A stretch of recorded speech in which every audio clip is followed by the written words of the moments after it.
ഞാൻ പറഞ്ഞ നമുക്കൊരു ബാറ്റിൽ ഓഫ് നെറേറ്റീവ്സ്. Yes. ഞാനൊരു 38 കൊല്ലമായിട്ട് മീഡിയയിലുള്ള ഒരാളാണ്. ഞാൻ കണ്ടുവന്നിട്ട് നമ്മുടെ ഒരു പസിഫിസ്റ്റ് ഒരു ആറ്റിറ്റ്യൂഡ്, ഒരു അഗ്രസീവ് ആറ്റിറ്റ്യൂഡിലേക്ക് മാറുന്നത് 2014 കഴിഞ്ഞ് ഗർമേ ഗുസ്കെ മാറി കഴിഞ്ഞ മോദിയുടെ ഒരു സ്ലോഗനൊക്കെ ഉണ്ടായിരുന്നു. പക്ഷെ സ്ലോഗനൊക്കെ നല്ലതാണ്. പക്ഷെ നമുക്കൊരു ഇന്റർനാഷണൽ മീഡിയ, ഇപ്പൊ നമ്മൾ നോക്കട്ടെ, US മീഡിയ എടുത്ത് നോക്കുക, അല്ലെങ്കിൽ എക്കോണമിസ്റ്റ് എടുത്ത് നോക്കുക, BBC എടുത്ത് നോക്കുക, കൺസിസ്റ്റന്റ് ആയിട്ട് anti Modi, anti India, anti BJP കഥകളാണ് അവർ നടത്തുക, ആൻഡ് കൺസിസ്റ്റന്റ് ആയിട്ട്. പക്ഷെ നമ്മളെങ്ങനെ അവരെ കൺട്രോൾ ചെയ്ത് നമ്മൾ എന്ത് ചെയ്തു? അവരവിടുന്ന് ബാൻ ചെയ്യുക, അല്ലെങ്കിൽ അവരവിടുന്ന് ഒരു income tax raid, 2 income tax raid നടത്തി, അവർ ED-യുടെ ഒരു പ്രോബൊക്കെ നടത്തി. പക്ഷെ അതിന്റെ കൂടെ അവരുടെ കഥകൾ നിൽക്കുന്നുണ്ടോ? ഇല്ല. ഇപ്പോഴും ഞാൻ പറയട്ടെ, ഇന്നലെ ഞാൻ അവിടുത്തെ ബ്രിട്ടീഷ്, ഞങ്ങളുടെ അവിടുത്തെ എന്റെ കുറെ ഫ്രണ്ട്സ് അവിടെ ഉണ്ട്, അവർ പൊളിറ്റിക്സിൽ ആക്റ്റീവാണ്, കൗൺസിൽ മെമ്പേഴ്സ് ഒക്കെയാണ് അവിടെ. അവർ പറയുന്നത് ഇപ്പൊ അവിടെ നടക്കുന്ന ഏറ്റവും വലിയ ഒരു കോൺസ്പിറസി എന്ന് പറയുന്നത് ഹിന്ദു ഫോബിയാണ് നടക്കുന്നത് അവിടെ. ഹിന്ദുക്കളാണ് ബ്രിട്ടനിൽ വന്നിട്ട് ടെററിസം അറ്റാക്ക് നടത്തുന്നത്. ആലോചിച്ച് നോക്കുക, അവിടെ ഉള്ളത് മൊത്തം പാകിസ്ഥാനിക്കാരാണ്, അവരാണ് ചെയ്യണത് മോൾ. പക്ഷെ പേര് വന്നേക്കുന്നത് ഇന്ത്യക്കാരെയാണ്. അവിടെ ഗ്രൂമിംഗ് ഗാങ്സ് ഉണ്ടായിരുന്നു, ഈ പെൺകുട്ടികളെ റേപ്പ് ചെയ്യുന്ന കേസുകളൊക്കെ ഉണ്ടായിരുന്നു. അതില് ഏഷ്യൻ ഗാങ്സ് എന്ന് പേര് മാറ്റി, പാകിസ്ഥാനി എന്ന് പറയില്ല അവര്. ഇതാണ് ഞാൻ പറഞ്ഞത്, നമ്മുടെ ഒരു ബാറ്റിൽ ഓഫ് നെറേറ്റീവ്സ് നമ്മൾ തോറ്റുപോയി. നമ്മൾ ഇപ്പോഴല്ല, പണ്ട് തൊട്ട് ഇങ്ങനെ തന്നെയാണ്. നമുക്കൊരു കൺസിസ്റ്റന്റ്, നമ്മളൊരാളെ അടിക്കാൻ പോകണമെങ്കിൽ പറഞ്ഞിട്ട് അടിക്കണം. അപ്പൊ അതാണ് വേണ്ടത്, പറഞ്ഞിട്ട് അടിക്കണം അവന്. അങ്ങനെയാണ് പേടി വേണ്ടത്. ഇസ്രായേൽ അങ്ങനെയാണല്ലോ, we are going to hit you and will hit you hard, കഴിഞ്ഞു, and we will take you out. അത് വളരെ ക്ലിയർ ആയിട്ട് പറയാം, അതിലൊരു ഡൗട്ടും ഇല്ല. അല്ല സാർ, ഈ ചുരുങ്ങിയ സമയം കൊണ്ട് ട്രംപിന് ദുരപ്പന്മാരെയൊക്കെ ഓടിക്കാമെങ്കിൽ വൈ കാൺ Narendra Modi? Very good question, very good question. ഇതാണ് പ്രോബ്ലം. നമ്മുടെ നാട്ടിൽ ഡെമോക്രസി കുറച്ച് കൂടിപ്പോയി, അതാ പ്രോബ്ലം ആയിപ്പോയത്. നമ്മുടെ കോടതികള്, ഞാൻ പറഞ്ഞു ഇതിനു മുമ്പ് തന്നെ, തൂക്കിക്കൊല്ലാൻ പോണ ഒരു ടെററിസ്റ്റിന് രാത്രി 12 മണിക്ക് കോടതി തുറന്ന നമ്മുടെ ഒരു ഹിസ്റ്ററി ഉണ്ട് നമുക്ക്. ഇതാണ് പ്രോബ്ലം.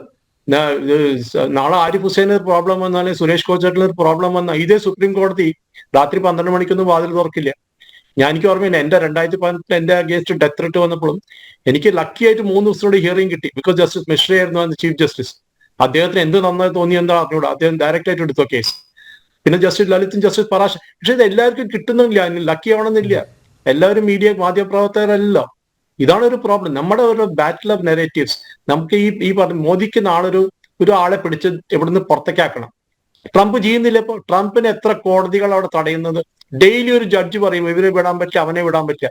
അപ്പോഴേക്ക് നോക്കുമ്പോൾ അവനെ പ്ലെയിനിലാക്കി അവനെ കൊണ്ട് എക്വഡോറിൽ കൊണ്ട്, എവിടെ കൊണ്ട്, എൽ സാൽവഡോറിൽ കൊണ്ട്, ജയിലിൽ കൊണ്ടുപോയി. ഇതാണ് വേണ്ടത്. കുറച്ച് അങ്ങോട്ട് ഈ പറഞ്ഞ കോടതിയൊക്കെ അങ്ങോട്ട് ഇഗ്നോർ ചെയ്യേണ്ട സമയമായി കഴിഞ്ഞു. ഇപ്പൊ ജഡ്ജിമാർ പേടിച്ചു തുടങ്ങി. അന്ന് ധൻകർ സാർ ഒരു സ്പീച്ച് കൊടുത്തു കഴിഞ്ഞപ്പോ 2 പ്രാവശ്യം കോടതി മിഞ്ഞാന്ന് പറഞ്ഞു, അയ്യോ ഞങ്ങളെപ്പോ പറഞ്ഞ നിങ്ങൾ എക്സിക്യൂട്ടീവിൽ വന്ന് ഇന്റർഫിയർ ചെയ്യണം. അതിൻ്റെ അകത്ത് അവർക്ക് അറിയാം നമ്മുടെ അവിടെ ഈ പറഞ്ഞ മാതിരി ടഫ് ആവണം. ഈ ആരിഫ് സാർ പറഞ്ഞ നമ്മൾ ടഫ് ആവാണ്ട് പറ്റില്ല. നമ്മൾ ഈ പറഞ്ഞ ഒരു അവാനെ അടിച്ചോ ഒരു കുഴപ്പമില്ല, ഗാന്ധിജി വന്ന് പറഞ്ഞാൽ ഇപ്പുറത്ത് അടിച്ചോ ഇപ്പുറത്തും അടിച്ചോ ആ പറ്റില്ല. We have to fight back and fight back hard. Because ഈ ലോകത്തിൽ ഒറ്റ ലാംഗ്വേജ് മനസ്സിലാക്കണം, അടിക്കണോ തിരിച്ചടിച്ചു കഴിഞ്ഞാൽ മറ്റവന് പേടി. അതാണ് ഇസ്രായേലിനെ ചൊറിയാൻ പോവാത്ത ഇവരാരും. അത് ഹെസ്ബുള്ള ആവട്ടെ, ഹമാസ് ആവട്ടെ, ഈവൻ ഹൂത്തികളാവട്ടെ. ഈ 3 എച്ചിനും പേടിയുള്ളത് ഇസ്രായേലിന് ഇതാണ്. അവരെന്തെങ്കിലും പോയി ചെയ്താൽ അവർ തിരിച്ചടിക്കും, 10 അടി തിരിച്ചടിക്കും അവർ. ആ ഒരു പേടി വേണം. നമ്മുടെ അവിടെ പ്രോബ്ലം എന്താ? നമ്മൾ പോയി ബാലക്കോട്ട് അറ്റാക്ക് ചെയ്തത് രാഹുൽ ഗാന്ധി പറഞ്ഞു അവിടെ കുറച്ച് മരങ്ങളെ വീണിട്ടുള്ളൂ പറഞ്ഞു, പ്രൂഫ് കാണിച്ചു തരാൻ പറഞ്ഞു. ഇന്ന് വരെ ഒസാമ ബിൻ ലാഡന്റെ ബോഡി കാണണമെന്നിട്ട് ഏതെങ്കിലും അമേരിക്കൻ പാർട്ടിക്കാര് പ്രൂഫ് ചോദിച്ചിരുന്നു? ഇല്ലല്ലോ. നമ്മളവിടെ എല്ലാത്തിനും പ്രൂഫാണ്. നമ്മൾ അവിടെ അടിച്ചോ, പ്രൂഫ് വേണം. അപ്പോഴേക്ക് എവിടെ നിന്ന് പറയും, അങ്ങനെ നമ്മളെ ആൾക്കാരൊന്നും ചെയ്തില്ലേ, വെറുതെ പറഞ്ഞാന്ന് പറയും. ഇതാണ് നമുക്കൊരു ഈ പറഞ്ഞ യൂണിറ്റി ഇല്ല അതില്.